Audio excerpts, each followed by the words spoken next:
Hello, good evening, everyone here in the Spirit Society of Baltimore, but also those that are following us online. We are here again to resume the study of the book Times of Health and Conscientiousness, isn't it, Kirsten? And we have been studying this book for quite a while, probably 2 years, Kirsten? I'm not sure how long, but it's always good after a couple months of break that Kirsten had because she had a baby, right? And she's here today. She's here to resume the chapters of this book. Kirsten is discussing this is part 2 of the book, and the chapter is chapter 12, if I'm not mistaken. Right, so passing the microphone to you, Kirsten. Thank you so much, Daniel, and thank you everyone for those who are watching on the web, for those who are there in person, or if you're watching the later already recorded and version of this video. Welcome, and we congratulate you for watching and continue to watch this series, or if this is the first video you've watched in this series. Highly encourage you to go back to the previous videos we've made on this marvelous book entitled Times of Health and Conscientiousness. There are 2 large parts to this book, the first set of chapters and the second set, which we are on, and we are on part 2 and chapter 12, Conscientiousness and Habits. But before we begin today in diving into Joanna's words and reflections, we have a task for you to do. So whether you are watching this live, whether you are watching this later, I want you to take the time out. And if you can't do it right now, do it later, but make a few mental notes on what you would like or wish for in a spouse or a partner, or would you wish your spouse or partner, which habits that they had, and what kind of person you would want. Make a list. Take a second. I'll repeat that. Again, feel free to do that now. You can write it down on a piece of paper, on your cell phone, wherever is handy that you can do, or just take a mental note of it. What are the things that you look for in a spouse, partner, and what would be the habits that you would want them to have? We'll leave it at that for right now. Think about that. Keep that on the back burner. And keep that list handy because we're going to revisit it at the end. It'll all make sense. It'll all come full circle, I promise, once we get into all of this. So, conscientiousness and habits. Joanna does not disappoint in this chapter. She never disappoints in this book. It's fascinating, it is intriguing, it is uplifting, and as always, Joanna really, really goes beneath the surface. Now, this talk is not meant to encompass every single last detail of this chapter because it's rich and it warrants much more than an hour-length talk or 45-minute talk.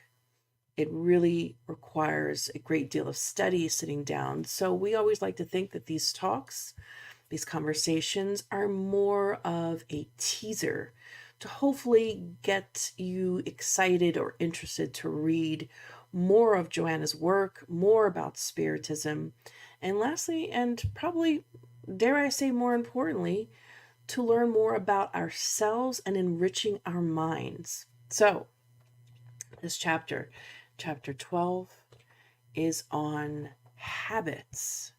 Most of us are familiar with what a habit is. You can say, at least from a psychological standpoint, that a habit is any regularly repeated behavior that requires little or no thought and is learned. And we can also say that habits form through repetition and reinforcement.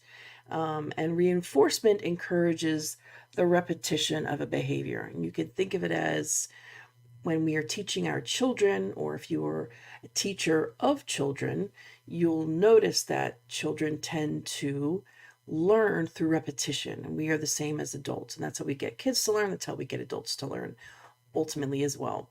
So habits, and they're behaviors that we have formed that we don't even think about anymore because, ergo, they've become a habit. So Joanna starts out this chapter beautifully in such a profound way as she tips her hat respectfully at a perhaps well-known Spanish priest from the 1500s named Saint John of the Cross. And she quotes him, and she says, Saint John of the Cross stated that God is found in the darkness of the human being. I'm going to let that simmer for a second.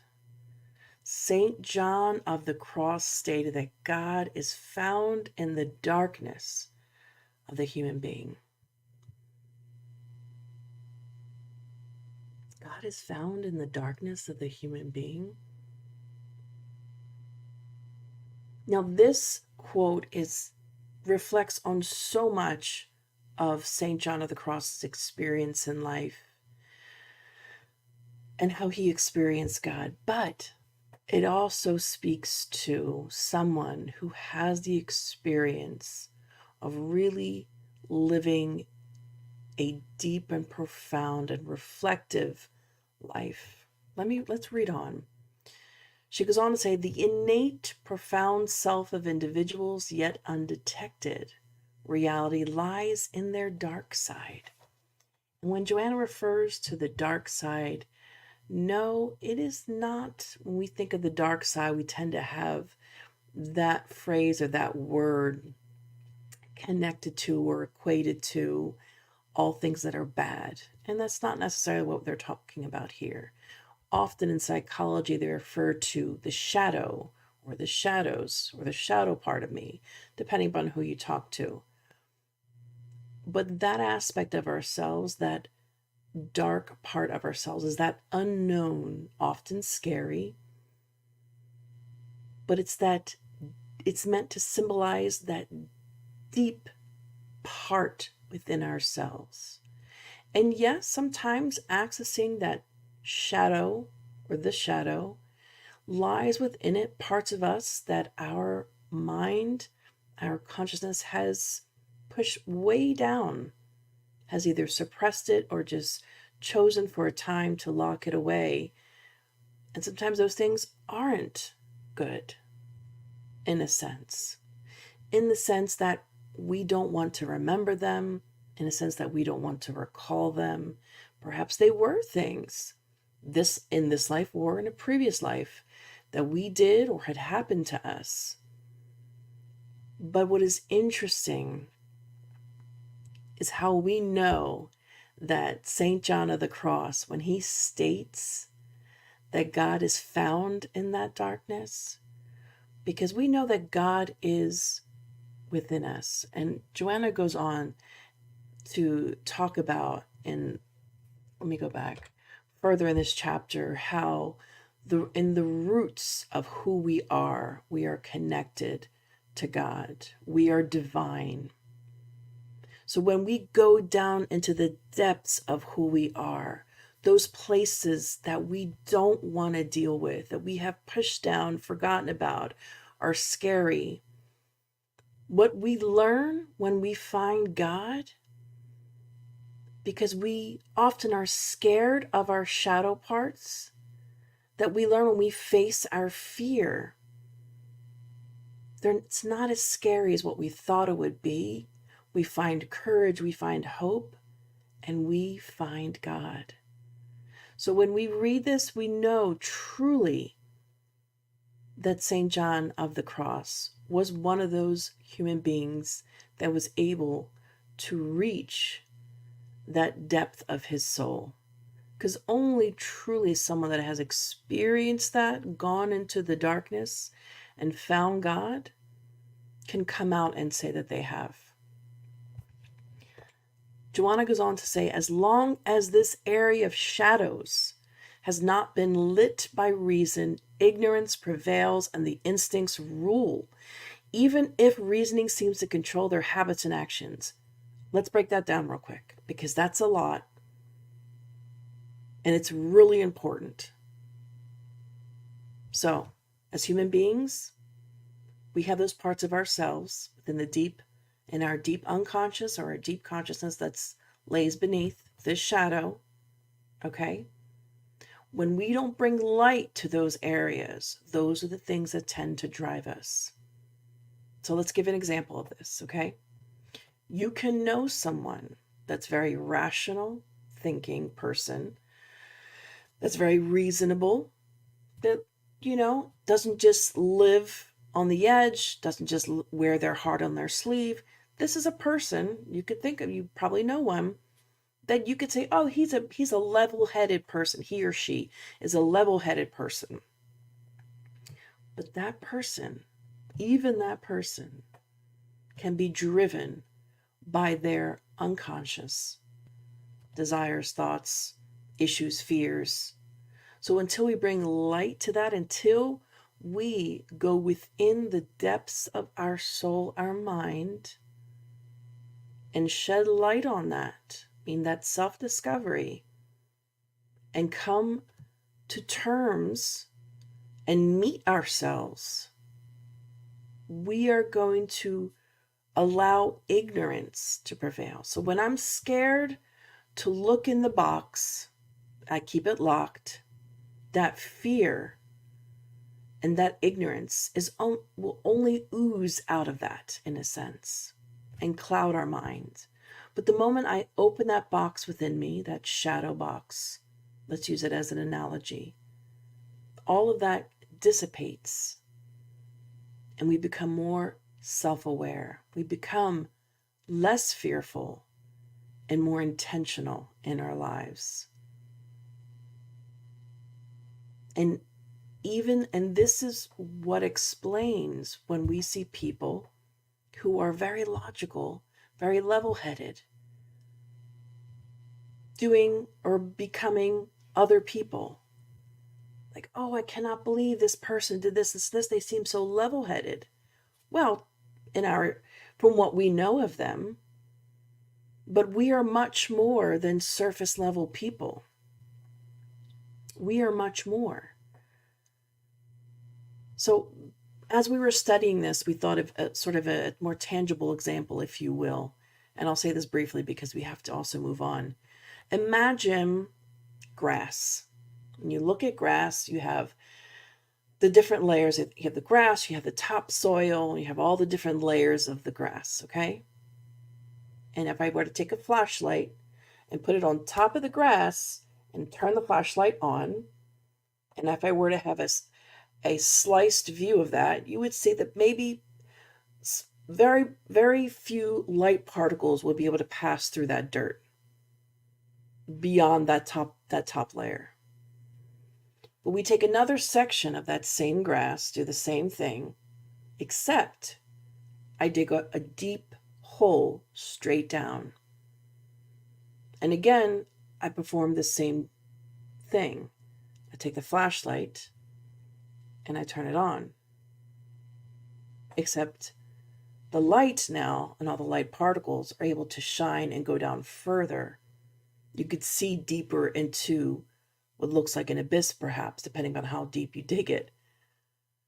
But the point is that the shadow, and when we don't go deeper into who we are, when we don't reflect on ourselves, we don't spend time in reflection, when we don't take the time to form new healthy habits, new ways of thinking, and more positive ways of thinking, and facing who we are, reflecting on who I am, I will continuously just be like the light on top of the grass, with only a little bit of light to go through. I need to dig up and out, or open up to see what lies beneath and not be afraid. So we digress back to what Joanna says here. She continues on to say, Effort must be continuously exerted in every period of earthly existence, because experiences are what raise individuals to more significant levels, offering more ample opportunities for self-knowledge. So let us not be afraid of having experiences. Now, this is not to say we should go and just allow ourselves to live a hedonistic lifestyle because they want to have all kinds of experiences. That's not what Joanna's saying here.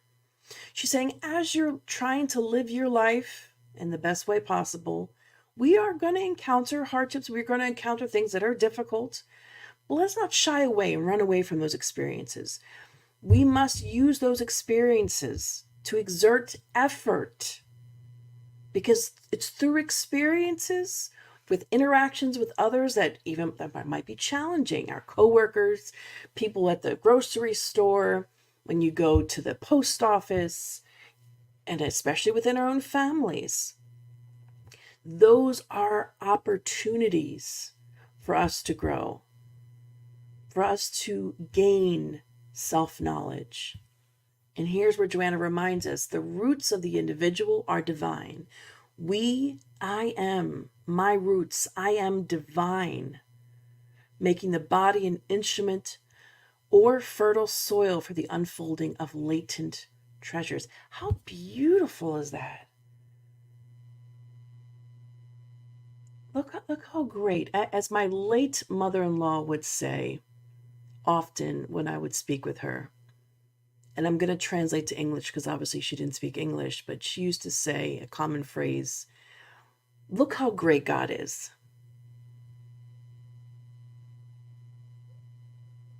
Look how great God is. Often inserting that phrase in sentences where hardships were discussed, but always having this frame of mind, looking at things from a more positive perspective. But now we understand that it's because of that divine within us that we can connect every experience with an experience connected to the divine, if we so choose to view it that way. Look how great God is. We've had these opportunities of personal growth. Look how great God is, giving us this opportunity to work and strengthen my faith. Look how great God is. He makes us divine. I am divine. You are divine. So our bodies are instruments, undoubtedly, of latent treasures. How beautiful is that? We have latent treasures within us. But Joanna continues, of course, we cannot deny, she reminds us, we can't deny the endogenous and exogenous factors. She says, endogenous factors such as heredity, the endocrine system, and others weigh on individuals' shoulders on the long human journey, as do exogenous factors such as the contributions of education, society, and or the economy as generators of habit. So Joanna acknowledges the obvious. There are internal and external factors that affect us, of course. The time we live in, the society we live in, the culture we live in, the health, our heredity, all these things play a part. They play a part. They don't define who we are, but they play a part.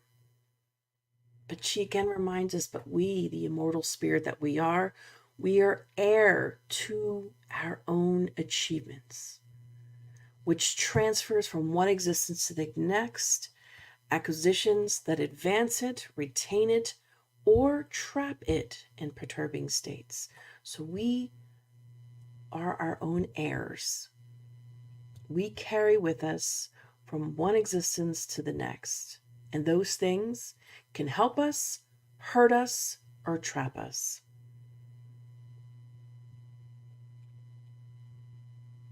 So yes, there are factors outside of us and even inside of us. But ultimately, we are the ones that make those decisions on how to respond to those things.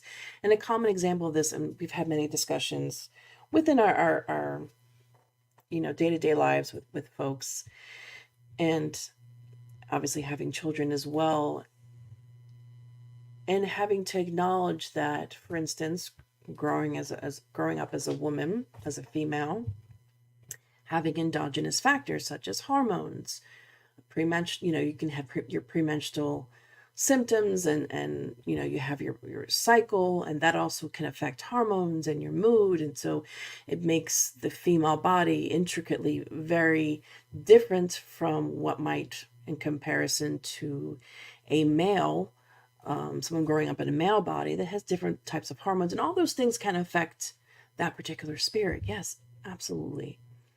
Well, we cannot lay fault completely to the physical body, because obviously we, the immortal spirit that we are, plays a huge part in the effects of our body as well.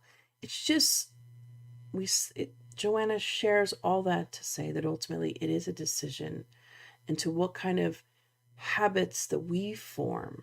We cannot blame endogenous or exogenous factors for who we are and the habits we have created. We cannot place blame and say, well, it's society's fault. It plays a role. It does.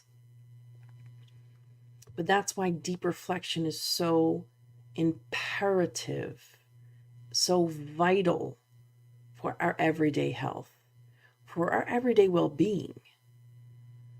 Because as Joanna teaches us in her rather smaller book of messages called Happy Life, and she says that trends and things that are popular, they come and go. They come and go from one generation to the next, from one era to the next. And what always should stay, but is not, what should stay in fashion is morality. That does not change.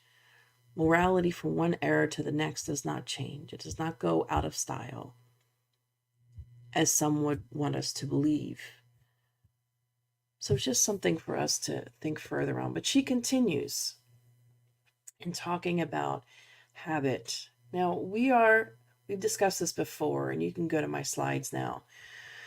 We've discussed this before, and we brought up this pretty famous research done by Stanford, I believe it was, the marshmallow study. And I'll bring a picture here in a second of it. And it basically was a study of children and which children delayed instant gratification. And they followed those particular children as they grew up, and they followed them into adulthood, and they were able to see who was successful, quote unquote, and who was not. Successful in the sense that who were mature, well-adjusted, quote unquote, happy individuals in their lives, and who weren't, who ended up going into jail, or who dropped out of school, or who weren't able to keep a job, got involved in drugs, what have you.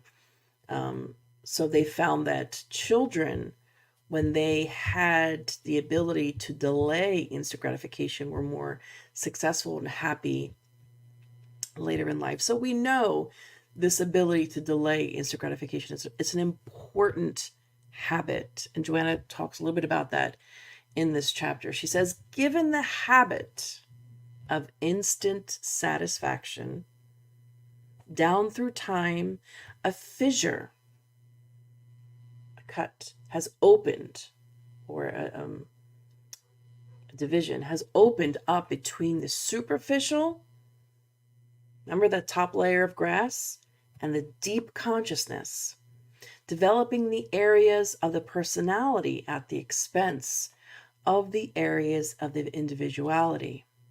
This separation has caused individuals to be disinterested in transcendental achievements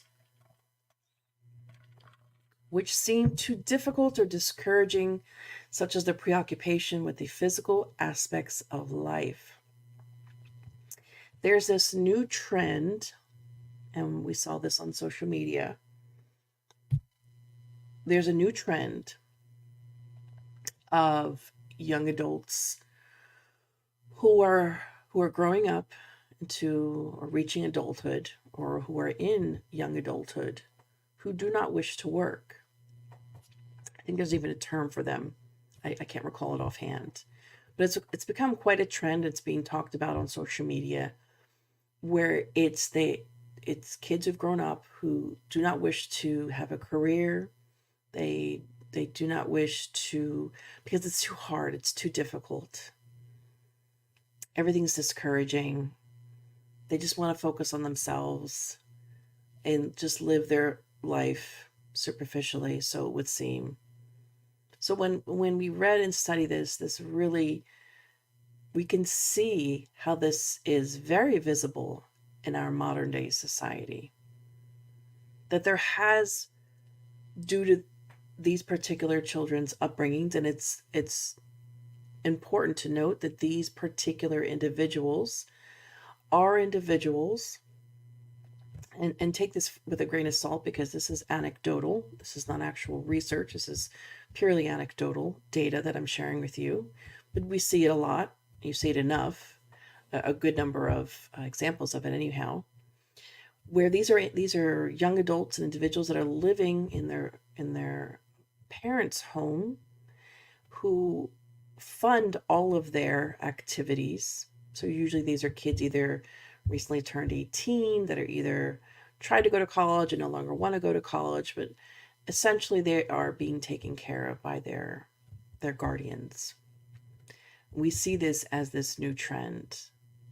And I'm just going to leave that data right there for you. You can come to your own conclusions of what that means, because it's not just the fault of those particular children who have now become adults that they are in that position, but as Joanna says, we are still responsible for our own decisions, albeit, again, there are external factors that can affect who we become: our parents, our upbringing, society. But I digress, not wanting to go too far off a tangent here. It's important when Joanna mentions the habit of instant satisfaction or instant gratification. In another discussions, you might also have the same meaning attached to it. Because of that desire to be gratified right there in the moment, we have created this abyss between our deep consciousness and our superficial. So we have different layers to our consciousness, right? We've talked about this before, and you also can Google this in terms of psychology and the different layers if you want to go deeper. But we have different layers. And so Joanna reminds us that those connections have to be made, and we are severing them, or at least creating a huge barrier, when we live in a cycle of instant gratification. When we teach our children instant gratification, there have been studies that have come out, and this was talked about. Our pediatrician a couple of years ago had mentioned the study to us. There was a study that came out with parents that gave their children an electronic device every time they cried, just to kind of like quiet them down. So, when you're out and about with your kids and they're screaming, they're hollering, and the usual habit is, let me give them my phone, an iPad, something generally electronic, because most of humanity has electronic devices.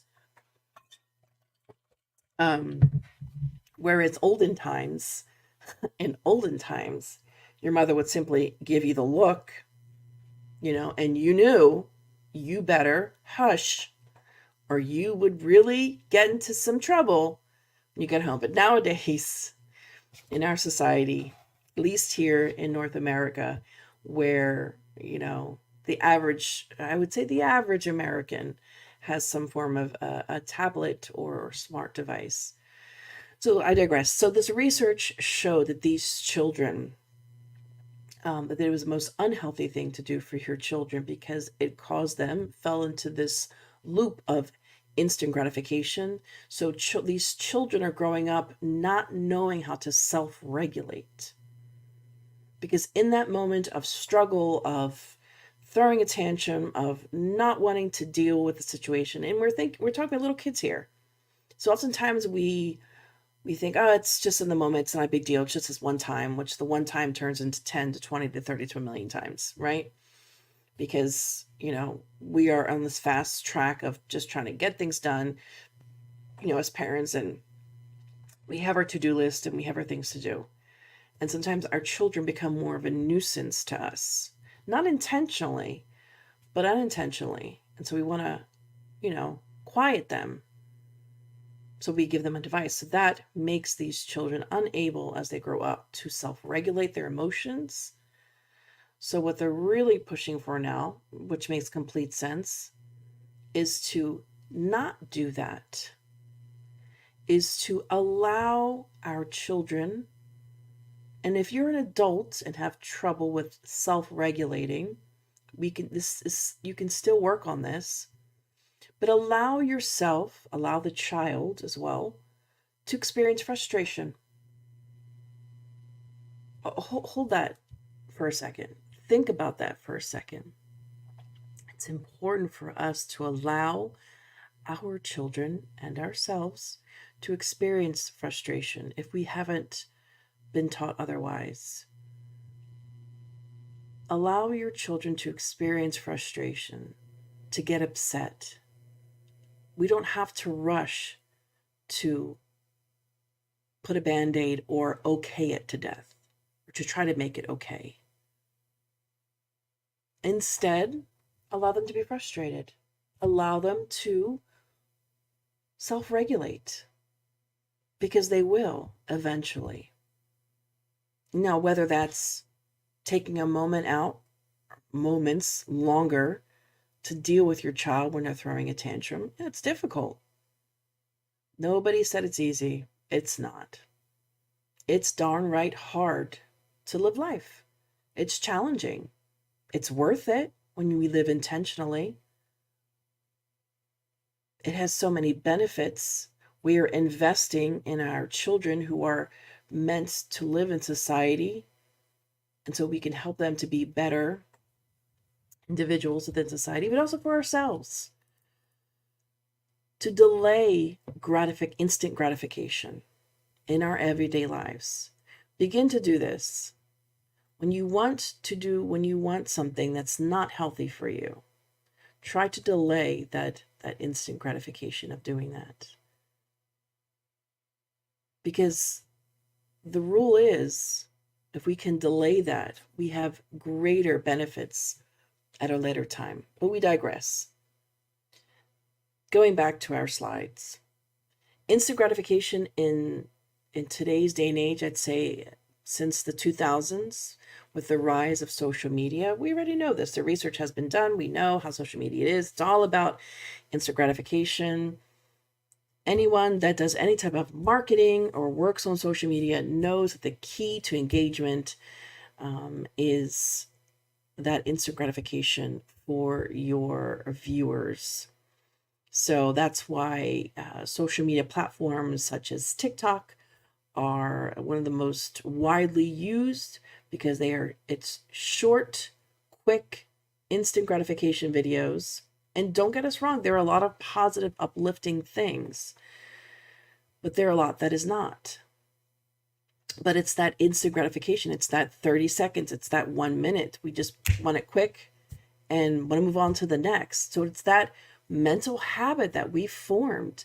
That's why we can see sometimes we get into the habit of being on such types of platforms that in our real life, at work, in our relationships, it might be hard for us to sit down and complete and follow through a long task that you're not going to feel instantly great. You're not going to feel instant gratification for. That's why in today's society, we see the younger generation not staying at jobs, in part for so long. Perhaps in theory, it could be related to this. They want that instant gratification, even at work. They're not getting it, so they move on. But it seems as though gone are the days where we stay at jobs for 10, 20, 30 years. Now, there are exceptions to everything, and every individual experience is very different. So, not taking away from legitimate experience and things that happen, and also not saying that if you stay at a job for 3 years that you're a bad person. Not at all. Not at all. Sometimes life takes us in different directions. We grow, and growing is healthy. And only through self-reflection will I, as an individual, will you, as an individual, know where you stand. So social media has this effect on instant gratification. And again, we talked about the marshmallow test and the famous study that was done at Stanford University. You can Google it, you can look it up. There's videos on it, and it's so widely known. And different variations of this research has been done and has been proven, and there have been different ways it's been approached. And again, still it tells us the same thing. So, Joanna goes on to explain, and this is important. This is why Joanna tells us that self-reflection and taking the time to really think. And there's a part in the book where she says the mind, I have the book right in front of me, the mind's function is to think. I digress. She says the use of reason provides discernment, which fosters choosing healthy habits conducive to happiness, emulators of evolution. Laziness regarding thinking is responsible for limiting one's discernment, one's reason, conforming to narrow and superficial analysis of life and its manifestations. Individuals remain at a lower stage, squandering time and opportunities. I'm going to read that again. Laziness regarding thinking. Laziness regarding thinking is responsible for limiting one's discernment, one's reason. Let that marinate for a second. Laziness regarding one's thinking. That might look like, oh, I don't even want to think about that. You might say to yourself, I don't want to think about that. I don't want to deal with it. Whatever. I don't want to think about it. That type of thinking limits our discernment. What is discernment? Our ability to identify if something is good or not. And we use good loosely because there's always that sometimes negative taste in our mouth about the word good. But let's take this conversation. Things that are good for us, that are healthy, are potential paths, decisions that are good for us, and decisions that might be really bad for us. When I am lazy in my thinking, I don't want to think about that. That leads to lack of discernment, which leads to bad decisions. Which leads to, as Joanna says here, superficial analysis of life and its manifestations. So when you think of someone that's superficial, and oftentimes we might not want to think of ourselves that way. In the Spirit's book, they say that we often attribute more virtues to ourselves than what really exist. The Spirit's book says that we often attribute more virtues to ourselves than what really exist. Now, that's not to say that we should be down on ourselves, that we should hate ourselves, that we should look at ourselves as bad. No, Joanna goes on and on about talking about self-love, self-compassion. So much of the work that she talks in Spiritism is about self-love, accepting yourself. It's not about denigrating, putting yourself down. It's not about that. It's just about facing our shadows, facing who we are. And guess what? If we identify ourselves as having some habits that are superficial, so be it. Okay, how do we become better? How do I become better? Let's not be afraid to face that. So what if we are? Okay, let's do better. Let's just do better. Let's work on those parts. And that's the scary part. That's where ignorance lies. When we don't want to acknowledge or even look at who we are. Because we can't fathom ever accepting the thought that we could ever be superficial in any way. So thus I'll live in ignorance. And I'll live at that lower stage, wasting my time, wasting this precious life.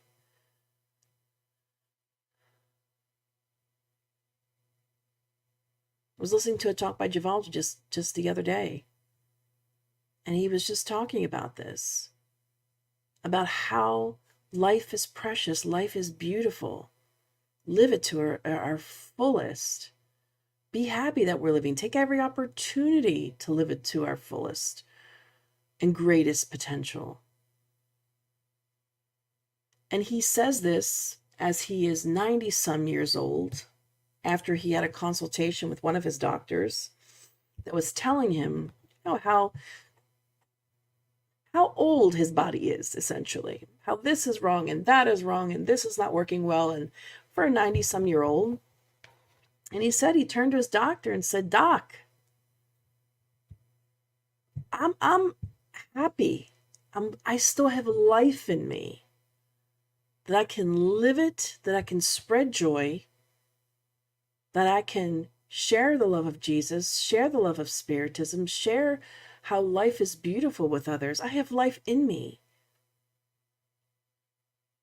And he reminds us, like Joanna does, let's take every opportunity to grow.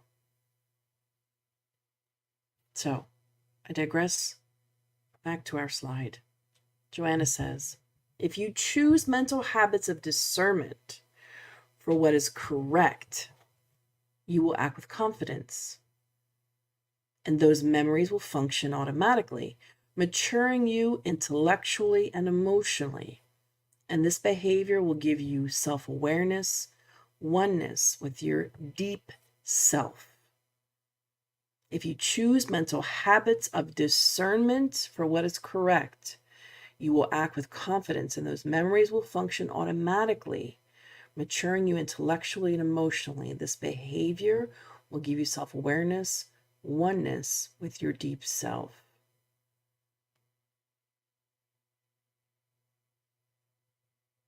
If we choose to reflect and not live in superficiality,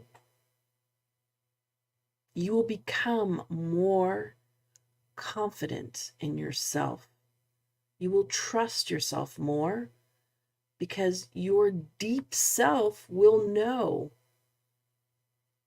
that you're capable and living your best version of yourself, and will become automatic in this process of maturation of self. And you will continuously become more self-aware because you are living life intentionally, contemplating about which decision, reflecting about daily decisions, the friends that I hang around with, what I talk about, what I listen to on a daily basis, the conversations that I'm having, the smallest of decisions that I'm making, all these things. When I spend time contemplating, is this the best route for me to go? Should I be thinking like this? In which way should I be thinking?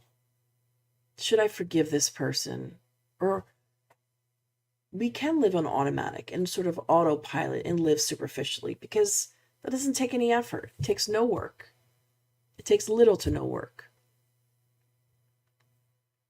But when we begin to replace and work, we begin to work on ourselves.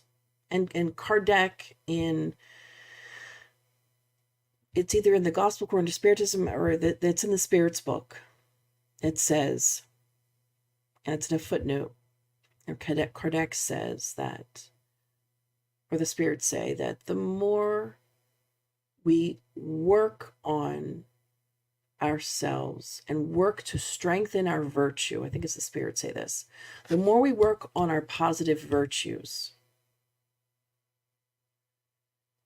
our vices don't speak as loud. The more I continue to replace negative thoughts with positive ones, that's what speaks the loudest. So it's a continuous sort of re-education for ourselves, for our own minds, for our hearts, for our habits.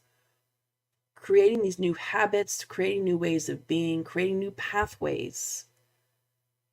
We wouldn't say counteract, but they simply, in so many words, make us stronger in that area. Because we are connecting with that deeper self, as Joanna says. Continuing on and finalizing, she says, the kingdom of heaven, she's quoting Jesus here, the kingdom of heaven is within you. Look how amazing God is. The kingdom of heaven is within you. The kingdom of heaven is within me. I want you just to repeat that to yourself in your mind. The kingdom of heaven is within me. Should be a mantra. The kingdom of heaven is within you, emphasized Jesus with infinite wisdom and with an extraordinary relevance of content during an age of great ignorance. Depth psychology today reveals that dark side of individuals, illuminating them with the presence of the spirit in the body, such as the contribution proposed by Viktor Frankl in his noetic approach, a word derived from Greek word noes, or spirit. The kingdom of heaven is within us. We are divine. And it's important to remember that. And it's not by chance that Joanna puts that right there before she states about how depth psychology, or psychology that looks to the depths of who we are. When we begin to learn parts of ourselves that doesn't seem divine at all. But it's meant to remind us that we are immortal spirits, that there are so many connections we can make to our divine conscientiousness, our connections with God, spirit, if you will. And if you wish, you can read about Viktor Frankl. Some might know who he is, some might not. He's the famous physician, psychiatrist, neurologist, and he spent, when he was about in his late 30s, was when he spent time in the concentration camps and ended up having that opportunity, albeit horrific, to really grow deeply. And he wrote books, and you can go and Google this Austrian philosopher, psychologist, Holocaust survivor, and his amazing soul searching that he did during his experience with the Holocaust, and ultimately reminding us, and he became famous with the work of logotherapy. And we won't go too much into it because we're here at the end already. But basically, logotherapy was built on this idea of freedom of will to meaning, and meaning of life. All that to say is that we can connect with the divine within us as we create new habits. we can find that strength to create new habits. And this is when Jesus said, the kingdom of God is within you, is from Luke chapter 17, verses 21. And in ending and finalizing our thoughts here today, in the Spirit's book, question 779, they ask, do humans draw from within themselves the power to progress, or is progress nothing more than the results of education? So do we possess the power to progress, or is progress nothing more than just through education? The Spirit's answer, they, humans, advance naturally by themselves, not all progress at the same time or in the same manner. However, it is through social contact that the most advance help the others to progress. Because it's interesting for us to note, again, the endogenous, especially the exogenous factors. Living in society, there are external factors, culture, the influences from the outside world, and in modern day that also includes social media. But it still includes those we hang around with, those we have to work with, those that we just deal with on a daily basis for one reason or another. So we affect one another. So the habits that I have affect those around us. So forming new habits requires us to go within ourselves, to acknowledge that perhaps the habits that I have are not that beneficial, and noting that it's going to take work on our behalf. But Joanna reminds us that it's work worth doing, and work that we can find God as we do that work. As she starts out in this beautiful chapter, reminding us that St. John of the Cross, that God is found in the darkness of the human being. God is found within us, in the depths of our souls, in the depths of all of our darkness, the good, the bad, the ugly. We can find God there. And fear, more than anything else, holds us back. Fear is what keeps us from taking that step forward in ourselves to face who we are, but to also have the courage, as Joanna reminds us, to remind ourselves that we are divine, that I am a child of God, and that I am worthy of joy and happiness. So remember, at the beginning of this conversation, this talk, we asked you to write down, hopefully on a piece of paper, what I look for in a spouse, or what I look for in a partner, or what I wish my partner, husband, wife had, and what habits they had. Right? We asked you to make that list. So now, if you've made that list, at the top of the list where you have written what I want in a partner, spouse, girlfriend, boyfriend, I want you to cross out that last part. And instead, it's going to read, what I want for myself. All those things that you want in someone else, form those habits. Become that uplifting, and we only assume that all the traits and qualities and habits are positive and uplifting and good. Become those things. Work on those habits, because ultimately to become those uplifting, to become those things on your list, require habit changes. So, dear friends, just some homework for you to do, working on yourself, form new habits, and have courage. Thank you so much.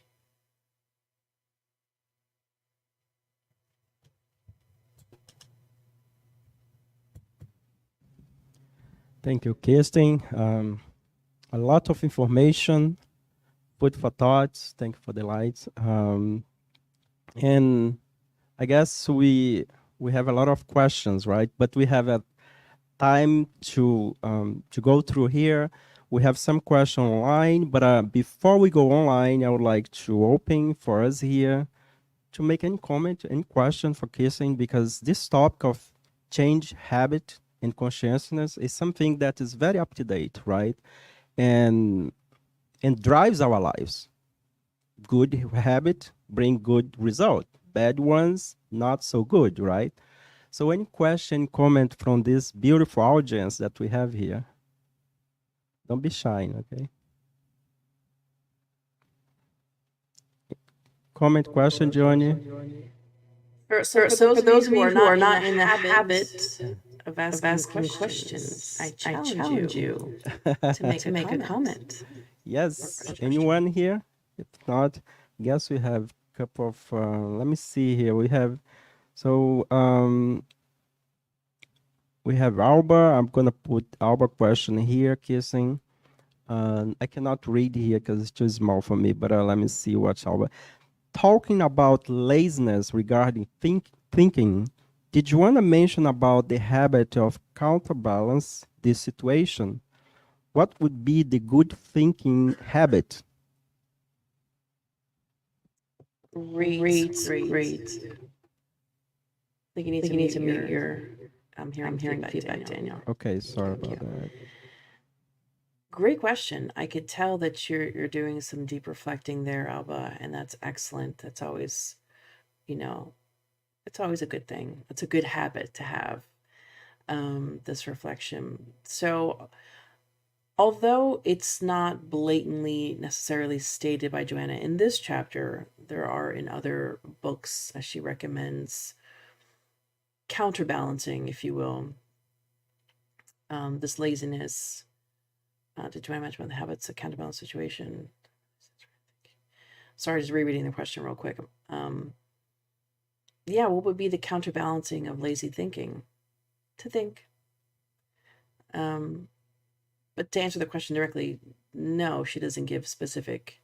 I think it's hinted at, it's inferred in many of parts of this chapter, because in the way she's trying to educate us, when she says the habit of thinking expands the potential to discern. So thinking, reflecting more would be the new types of habits to build. So in order for us to know which habits we should change or what we need to work on, we have to first self-reflect, right?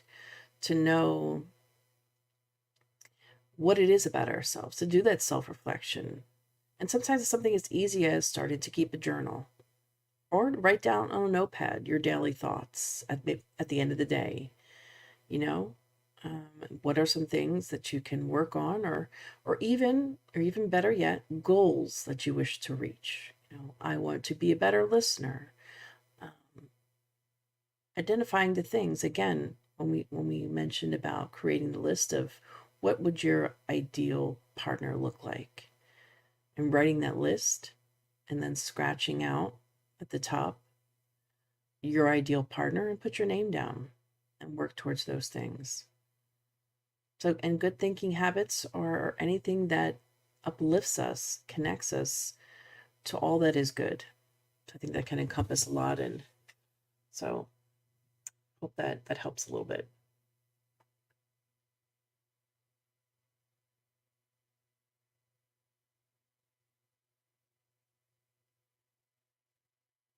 Oh, I can't hear you, Daniel. To mute myself because I know you have some feedback in your end, right? But before I make my comments, let us go. Anyone here like to comment, to ask question? Yes, I mean, Johnny. Hi, Kirsten. Thank you for your talk. It was very, very nice. I strongly recommend, this chapter to everybody. And something, because I already read this book some years ago, and I always go back to it. And I think when Alba says what would be the way, I think to have a friend that you can always exchange this kind of conversation. You know what I mean? Like you can maintain, sometimes it's your mother, sometimes it's your family member, your spouse, your best friend, somebody, even your daughter. I think talk. And can you hear me well, Kirsten? You can hear me? Okay. So I think this exchange with particular people, some people don't like to talk about anything. But I think when you have a friend or a family member that likes to, this is what happened, and, I concluded this, and I'm not going to do this anymore. I'm going to do that because I think this route doesn't work. I think that can be very healthy, because sometimes people say, go to your psychologist, go to your counselor, go to, like a professional. But it's so like, okay, it's 45 minutes, it's gone, bye, and you lost the whole conversation because you wanted to finish, but you couldn't because time has arrived. It's time to leave. And I think that can be sometimes so complicated. But if you have a friend and you exchange good vibes, you know what I mean? And you are always positive and you are always productive on your self-assessment, like you don't have even to, so it's a conversation with yourself because God is within, and also with a good friend, you know who you can talk to. And the person is going to say, yeah, I told you that thing wouldn't work. And you listen, you don't think the person is against you. I think that is, I think, a treasure. And this chapter is all about this, in my opinion. So thank you so much for bringing this up, because it's very useful. Thank you. I think you bring up a really good point, Dione, and I just kind of wanted to comment on your comment that, I mean, ultimately it goes back to us, as much as we can have, and it's important. Let's not,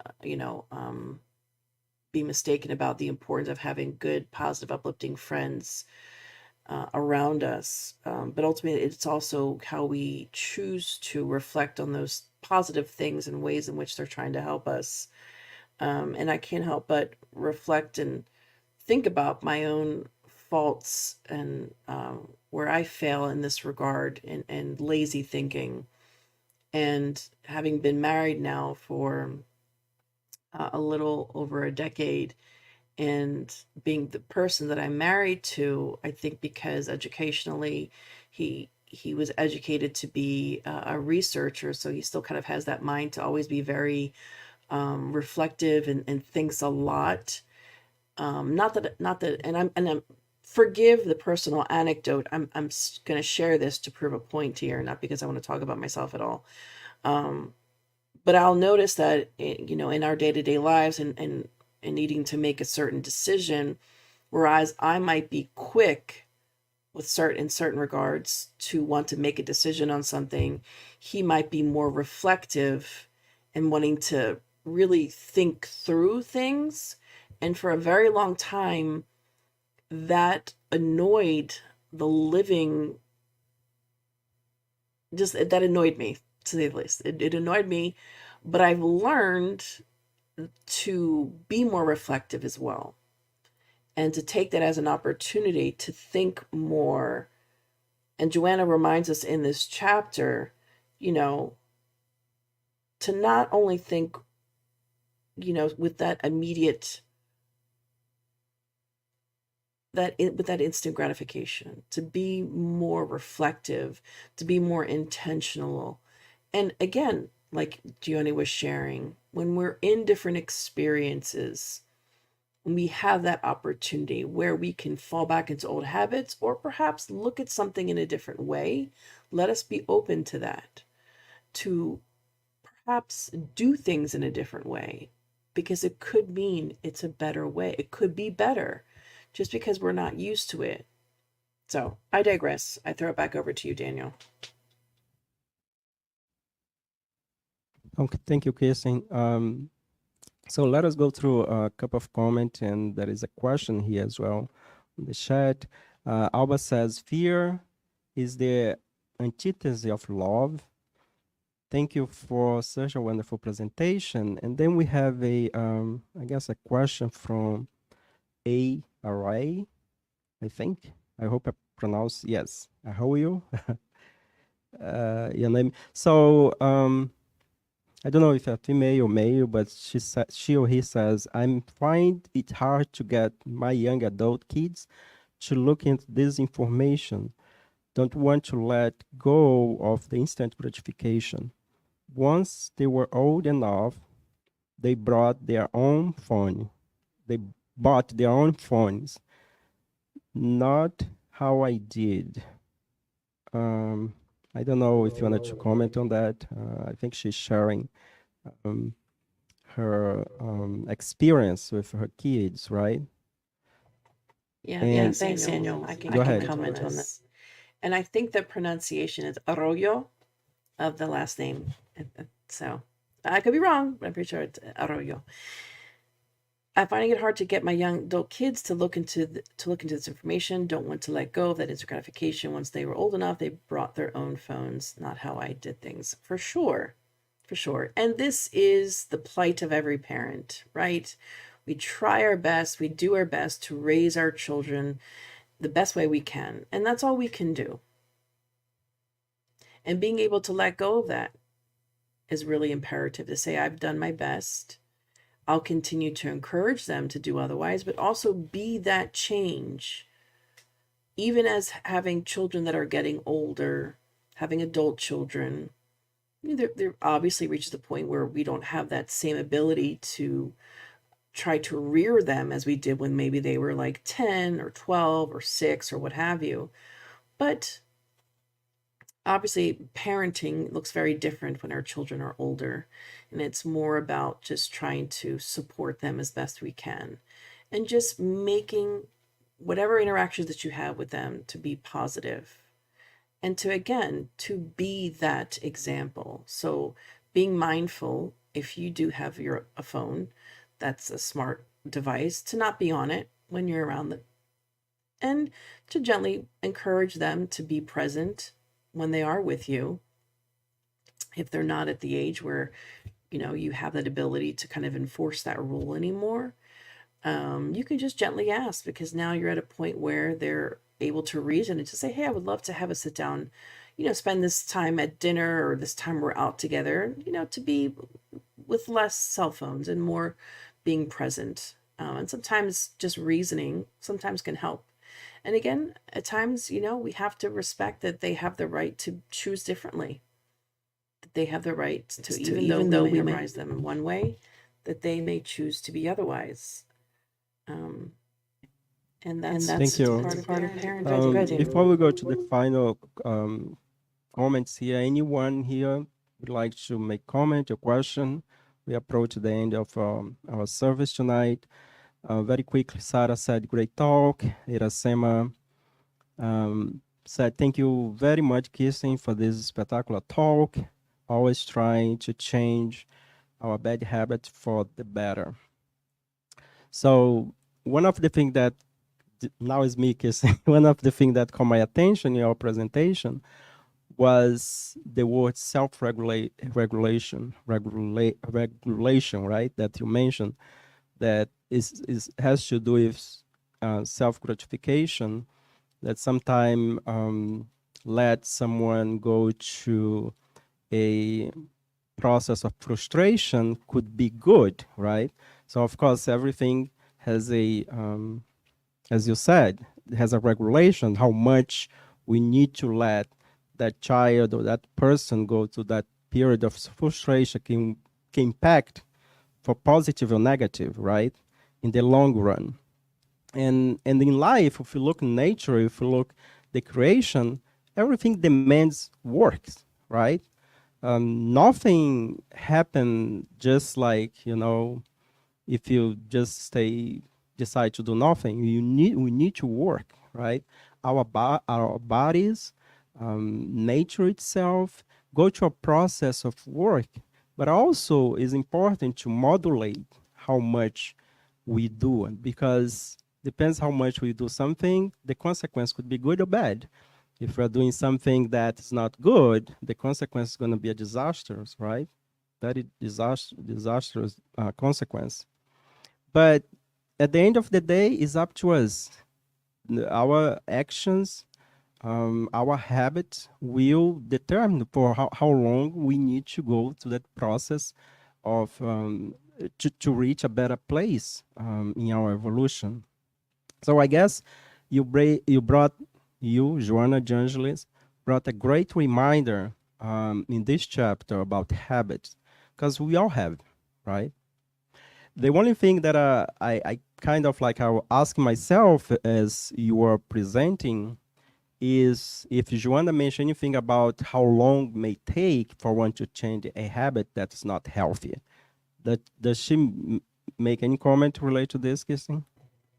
She does not actually. She doesn't talk about or focus on how long it takes.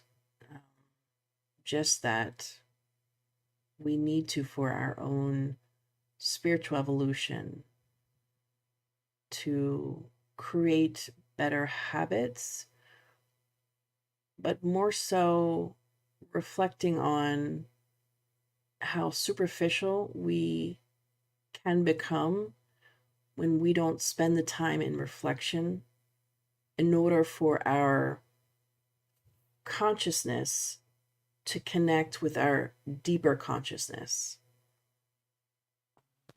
So yeah. Go ahead. No, sorry. You can finish. So she talks about that, and I think there's something to be said about that, because we can talk about, okay, I have XYZ habits, let me work on those.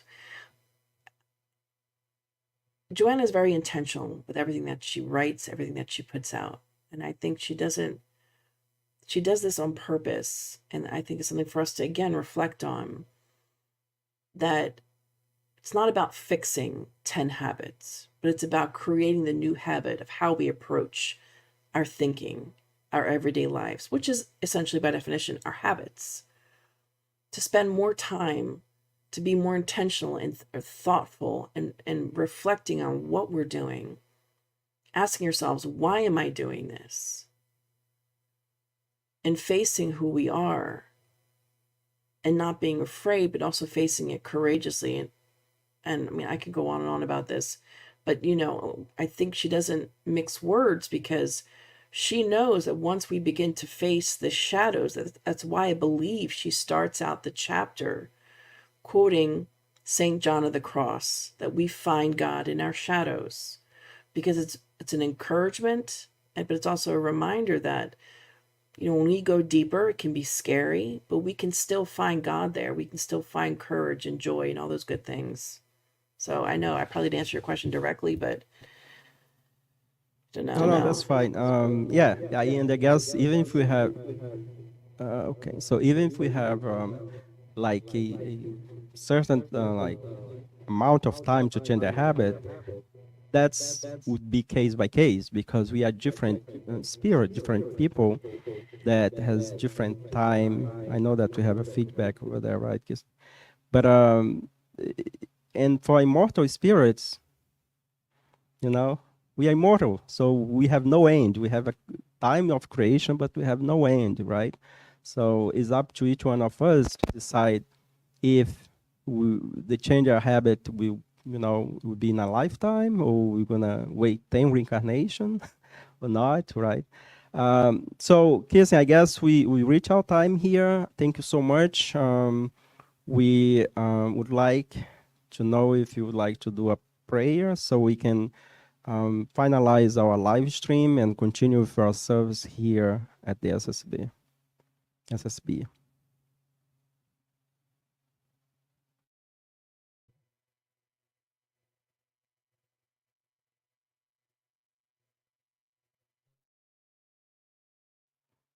Kirsten, would you like to do a final prayer? Oh, yes. Sorry.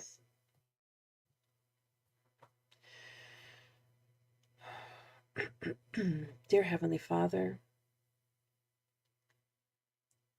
we give thanks to you, to our divine mentors, spirit benefactors, our spirit friends, workers of love and light, those that are incarnate as well. We thank all of you for witnessing and being present, listening to Joanna's words, having the courage to face life and to live it happily. And we pray, dear God, not just for ourselves, we pray for one another. We pray for our community. We pray for those in the spirit realm, those that are suffering, that are connected to us. We pray for those across cities and our countries, for those who suffer in darkness. We pray that the hearts and minds of our leaders may be guided to connect with their spirit guides and their divine purpose. We pray for those of us who are trying to be on the right path, those in religious arenas, circles, churches, spiritist centers, and the like, to continue on courageously, loving, being connected to God, and sharing out that light and that love with others, bringing hope in the darkness. May we take these reminders from Joanna today to find God in our darkness, to reflect deeper in our lives about who we are and what we're doing, always holding Jesus close to our hearts. We thank you, and so be it. We thank everyone. Hope everyone has a good rest of the day.